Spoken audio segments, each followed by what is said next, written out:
भगवत गीता के नाम कुछ पल हर सुबह शाम चैनल में यह अनाम आवाज एक बार फिर आप सबों का स्वागत और अभिनंदन करती है। साथियों, आज आप सबों के बीच प्रस्तुत है भगवत गीता चतुर्थ अध्याय का 31वां तथा 32वां श्लोक। यज्ञ शिष्टामृत भुजः यान्ति ब्रह्म सनातनम न अयं लोकः अस्ति अयज्ञस्य कुतः अन्यः कुरु सत्तम। एवं बहुविधाः यज्ञाः वितताः ब्रह्मणः मुखे कर्मजान् विद्धितान् सर्वान् एवं ज्ञात्वा विमोक्ष्यसे। इन श्लोकों के सरल शाब्दिक अर्थ इस प्रकार हैं।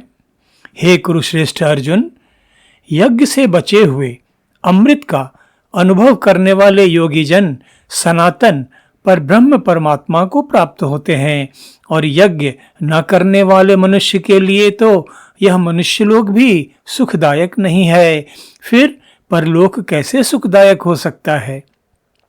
इस प्रकार और भी बहुत प्रकार के यज्ञ वेद की वाणी में विस्तार से कहे गए हैं। उन सब को तू मन, इंद्रिय और शरीर की क्रिया द्वारा संपन्न होने वाले जान।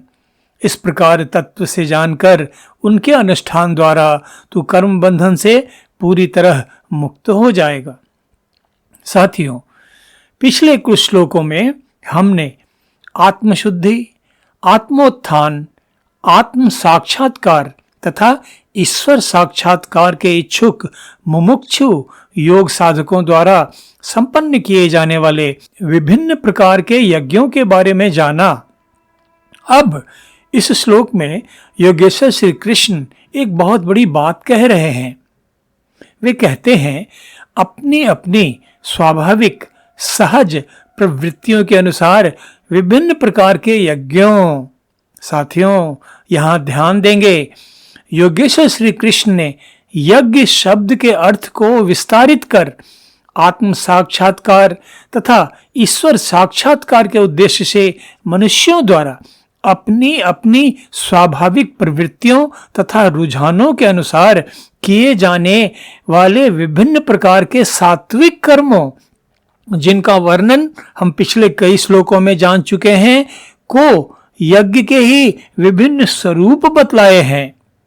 तो इस प्रकार यज्ञों को संपन्न करने वाले योगी जनों को इन यज्ञों के फल स्वरूप अमृतमय आनंद की अनुभूति होती है, जिसका कारण सनातन पर ब्रह्म परमात्मा से योग की स्थिति होती है। यही तो है यज्ञ का वास्तविक लक्ष्य, वास्तविक उद्देश्य। पहले आत्मशुद्धि, फिर आत्म उत्थान, फिर आत्म साक्षात्कार और अंततः ईश्वर साक्षात्कार। इसके फलस्वरूप योगी अनंत परमानंद की अनुभूति में निमग्न हो जाता है। दिव्यता की इस चरम स्थिति को प्राप्त कर लेने के बाद संसार का हर आनंद तुच्छ नजर आने लगता है। सांसारिक सभी सुख अर्थहीन हो जाते हैं।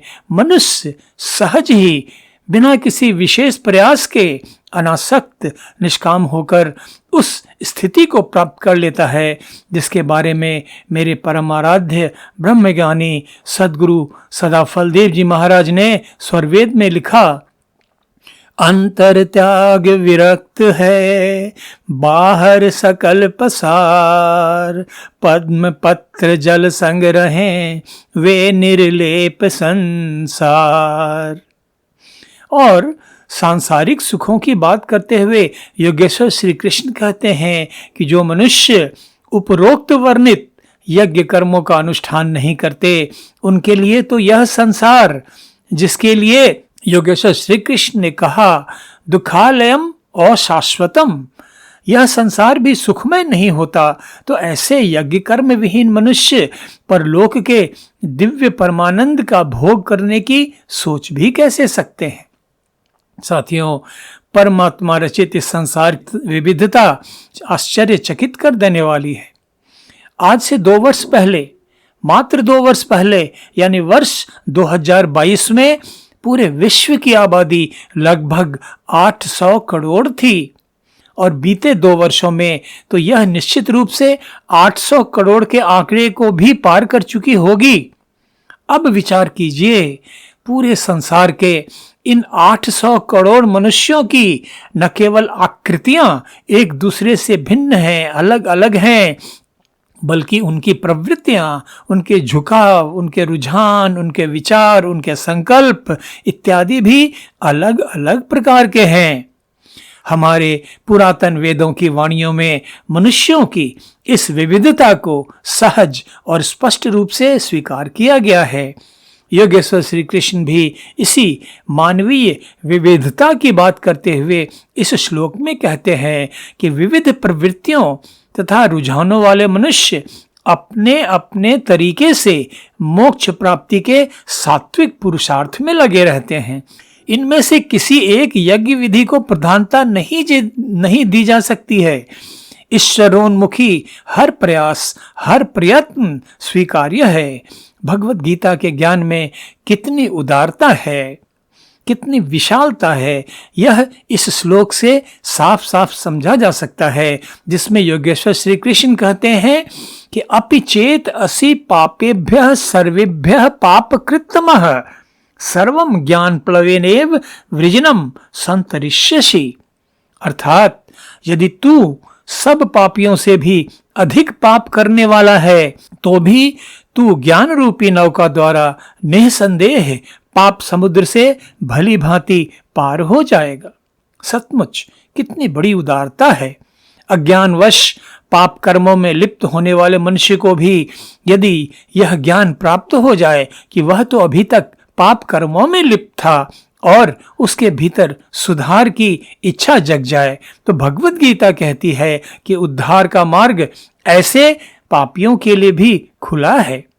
और इसका सबसे बड़ा उदाहरण तो हम विश्व प्रसिद्ध भारतीय महाकाव्य रामायण के रचयिता महर्षि वाल्मीकि के द्वारा ले सकते हैं, जो ज्ञान प्राप्त होने के पूर्व एक दुर्दांत डाकू रत्नाकर के रूप में जीवन यापन कर रहे थे, किंतु अपने पापमय जीवन का बोध होने के बाद उनके जीवन में एक बहुत बड़ा महत्वपूर्ण परिवर्तन आया और तपस्या कर उन्होंने महर्षि पद प्राप्त किया तथा अनेक सद्ग्रंथों की रचना की, जिनमें रामायण का महत्वपूर्ण स्थान है।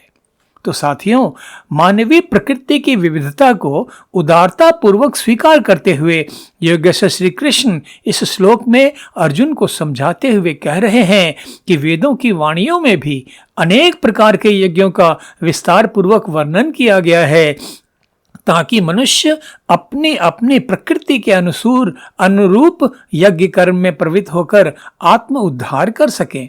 ये सभी यज्ञ कर्मजान अर्थात मन, इंद्रियों तथा शरीर की विभिन्न प्रकार की क्रियाओं द्वारा ही संपन्न होते हैं। इस तत्व को समझना भी आवश्यक है। इसमें यह उपदेश निहित है कि उपरोक्त सभी यज्ञ शुभ कर्म हैं, इसलिए ये सांसारिक अभ्युत्थान में तो सहायक होते हैं, किंतु जब यज्ञ कर्मों के फल ईश्वर को समर्पित करने के भाव से ये यज्ञ संपन्न किए जाते हैं तो वे कर्म बंधन नहीं बनते और उनके अनुष्ठान से साधक मनुष्य कर्म बंधनों से मुक्त हो जाता है। साथियों, साधारण जीव तो शरीर से एकात्मता की स्थिति में पूरी तरह निमग्न रहते हैं। संसार की इसी सच्चाई को स्वीकार करते हुए वेदों में अनेक प्रकार के अनुष्ठानों का विधान समाहित है, ताकि मनुष्य अपनी अपनी प्रकृति, अपने अपने स्वभाव के अनुरूप यज्ञ कर्मों का चयन कर शरीर, मन, बुद्धि से उन्हें संपादित कर सकें। इसमें यह आश्वासन भी निहित है कि मोक्ष प्राप्ति के शुभ संकल्प, शुभ भावना से प्रेरित होकर किए गए यज्ञ कर्मों से पूर्व जन्म के संचित कर्म भंडार नष्ट हो जाते हैं और मनुष्य पवित्र होकर मोक्ष प्राप्ति का अधिकारी बन जाता है। आज बस इतना ही। भगवत गीता चतुर्थ अध्याय के अगले श्लोक के अर्थ तथा व्याख्या के साथ कल फिर आप सबों के बीच उपस्थित होऊंगा। तब तक आप सबों के लिए अशेष मंगल कामनाएं। धन्यवाद। नमस्कार।